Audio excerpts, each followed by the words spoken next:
తర్వాత కొంచెం జీలకర్ర వేస్తే కొంచెం స్మెల్ బాగుంటుంది. జీలకర్ర వేసేసి కొంచెం వాటర్,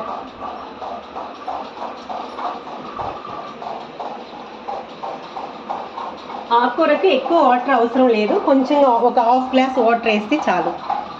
కొంచెం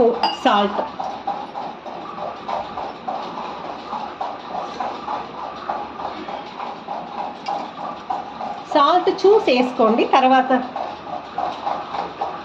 మళ్ళీ ఎక్కువ అయిపోద్ది ఆకుకూరలు.